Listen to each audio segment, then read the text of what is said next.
बिस्मिल्लाहिर्रहमानिर्रहीम। उम्मीद करते हैं जी आप तमाम दोस्त खैरियत से होंगे।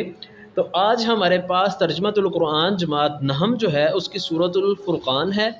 तो सबसे पहले आपसे दरख्वास्त है कि आप लोग जो हैं वो चैनल को सब्सक्राइब कर दें। तो चलिए हम अपनी जो है वो वीडियो को शुरू करते हैं। सूरतुल फुरक़ान मक्की सूरत है और इसमें 77 यानी कि 77 आयात हैं। पहले हमारे पास ये सवाल आ गया और एमसीक्यूज़ भी आ गया हमारे पास। पहला कि सूरतुल फुरक़ान कौन सी सूरत है और इसकी कितनी आयात हैं। एमसीक्यूज़ भी हो सकता है, सवाल भी हो सकता है। अब जी तारुफ शुरू करते हैं। तो सबसे पहला जो है वो हमारे पास सवाल ये बन जाता है जी फुरक़ान से क्या मुराद है और सूरतुल फुरक़ान का नाम सूरतुल फुरक़ान क्यों रखा गया है। तो सूरतुल फुरक़ान जो है इसका तारुफ पढ़ते हैं जी। फुरक़ान का मायनी है हक़ व बातिल के दरमियान फ़ैसला करने वाला। अब फुरक़ान का मायनी क्या है, ये एमसीक्यूज़ भी हो सकता है। तो फुरक़ान का मायनी हक़ व बातिल में के दरमियान फ़ैसला करने वाला। इस सूरत की पहली आयत में कुरान मजीद को फ़ुरक़ान करार दिया गया है। इस आयत में किस आयत में जो है वो कुरान मजीद को फ़ुरक़ान करार दिया गया है? सूरतुल फुरक़ान की पहली आयत के अंदर, यानी हक़ और बातिल के दरमियान फ़ैसला करने वाली किताब। इसी मुनासबत से इस सूरत का नाम सूरतुल फुरक़ान है। कि सूरतुल फुरक़ान का नाम सूरतुल फुरक़ान क्यों है, तो ये हमारे पास जो है इसका पहला जो है वो हिस्सा आ गया। पहला सवाल का जो है वो जवाब आ गया। दूसरा सवाल हमारे पास बन जाता है जी सूरतुल फुरक़ान का ख़ुलासा क्या है। तो क्योंकि ये मक्की सूरत है तो इसमें अकायद होंगे। तो चलिए देखते हैं जी। सूरतुल फुरक़ान का ख़ुलासा है इस्लाम के बुनियादी अकायद का इस्बात और कुफ़ार के एतराज़ का जवाब।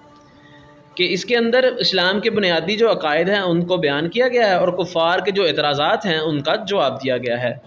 अगला हमारे पास टॉपिक है जी मज़ामीन। सूरतुल फुरक़ान में कौन से मज़ामीन हैं? सूरतुल फुरक़ान के आगाज़ में अल्लाह ताला की अज़मत, हज़रत मोहम्मद रसूलुल्लाह ख़ातमुन नबिय्यीन सल्लल्लाहु अलैहि वसल्लम की शान और कुरान मजीद की हक़ानियत का जामिया बयान है। कि कुरान मजीद के इब्तदाई हिस्से में आगाज़ के अंदर कौन कौन सी चीज़ें शामिल की गई हैं जी, इस बयान हुई हैं। इसमें अल्लाह की अज़मत, आप सल्लल्लाहु अलैहि वसल्लम की शान, कुरान मजीद की हक़ानियत, झूठे खुदाओं की बेबसी और लाचारी का जिक्र है। कुरान मजीद और अक़ीदा रिसालत पर मुशरिकीन के एतराज़ात का भरपूर जवाब दिया गया है।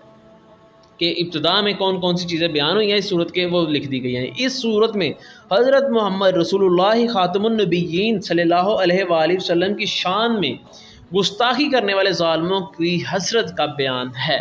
कि जो आप वसल्लम की शान में गुस्ताखी करते हैं तो उन ज़ालिमों की हसरत जो है उसको बयान किया गया है।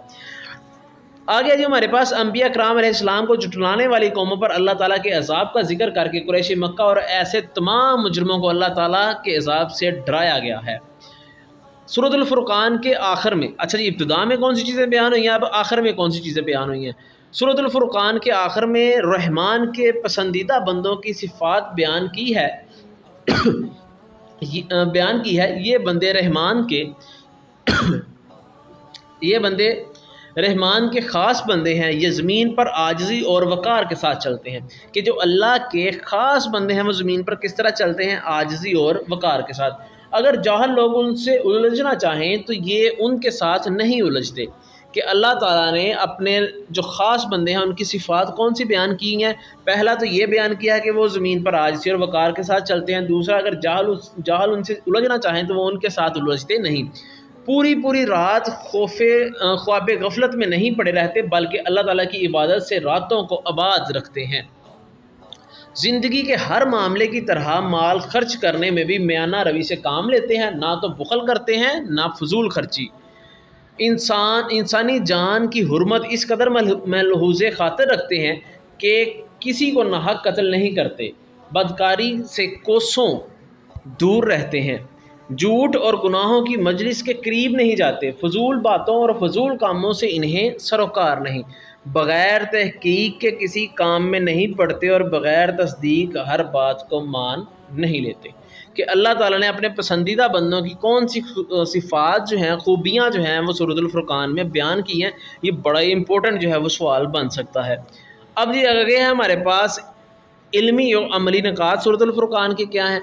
तो सूरतुल फुरक़ान का मुताला करने से जो इल्मी और अमली निकात मालूम होते हैं उनमें से कुछ ये हैं। पहला जी, कुरान मजीद हक़ और बातिल में फ़र्क करने वाला कलाम है जो तमाम जहानों के लिए नाजिल किया गया है। कुरान मजीद کا جو ہے کون سا کلام ہے حق اور باطل میں فرق کرنے والا. کن لوگوں کے لیے؟ تمام جہانوں کے لیے. اللہ تعالیٰ حضرت محمد رسول اللہ خاتم النبیین صلی اللہ علیہ وسلم اور قرآن مجید پر اعتراضات کا بنیادی سبب قیامت کو جھٹلانا ہے. برے لوگوں کو دوست بنانے والے دنیا میں بھی نقصان اٹھاتے ہیں اور قیامت کے دن بھی آپ اپنے آپ پر افسوس کریں گے. یعنی کہ جو برے دوست لوگ بناتے ہیں، پہلی تو چیز برے لوگوں کی صحبت سے بچیں، اچھے لوگوں کی صحبت میں رہیں. اس کو قرآن نے ایڈریس کیا کہ اگر برے لوگوں کے ساتھ کوئی جو ہے وہ دوستی رکھتا ہے تو وہ دنیا میں بھی اس کا نقصان اٹھائے گا اور قیامت کو بھی اس پر افسوس کرے گا. آگے جی، قیامت کے دن حضرت محمد رسول اللہ خاتم النبیین صلی اللہ علیہ وسلم اللہ تعالیٰ سے عرض کریں گے کہ میری قوم کے بہت سے لوگوں نے اس قرآن پر عمل کرنے کو چھوڑ رکھا تھا. کہ آپ صلی اللہ علیہ وسلم کے سامنے جو ہے وہ کیا عرض کریں گے کہ میری امت کے بہت سے لوگوں نے قرآن مجید کو چھوڑ دیا تھا، اس پر عمل کرنا چھوڑ دیا تھا. اللہ تعالیٰ کے خاص بندے خاص صفات کے حامل ہوتے ہیں. اللہ تعالیٰ کے ہاں کسی کو خاندانی حسب، نسب، زبان یا خوبصورتی کی وجہ سے مقام نہیں ملتا، بلکہ اچھے کردار اور اچھی صفات کی وجہ سے ملتا ہے. یعنی کہ اللہ تعالیٰ کے ہاں سب سے اہم چیز جو ہے وہ سب سے پہلے تو اللہ تعالیٰ کے خاص بندے جو ہیں وہ کون سے ہیں، ان کی صفات کیا ہیں. تو یہ ہم پیچھے پڑھ کے آئے ہیں. اللہ تعالیٰ نے ان کی پوری خوبیاں بیان کی ہیں کہ خاص بندے میرے کون سے ہیں، پسندیدہ بندے میرے کون سے ہیں. پھر اللہ کے ہاں کسی شخص کو، اس شخص کو خاندان، حسب، نسب، زبان، خوبصورتی، یہ ساری چیزیں کچھ معنی نہیں رکھتی اگر اس کے اندر وہ صفات نہیں ہے. تو ایک جی بیان کی گئی ہے حدیث نبوی. آپ صلی اللہ علیہ وآلہ وسلم کا فرمان ہے، کوئی بندہ جب قیامت کے دن اس حالت میں پیش ہوگا کہ اس نے کلمہ لا الہ الا اللہ کا اقرار کیا ہوگا اور اس سے اس کا مقصد اللہ تعالیٰ کی خوشنودی کرنا ہوگا، تو اللہ تعالیٰ دوزخ کی آگ کو اس پر حرام کر دے گا. کہ جس بندے نے صرف اللہ کی رضا کے لیے لا الہ الا اللہ جو ہے وہ پڑھا، تو اللہ اس پر جہنم کی آگ جو ہے وہ حرام کر دے گا.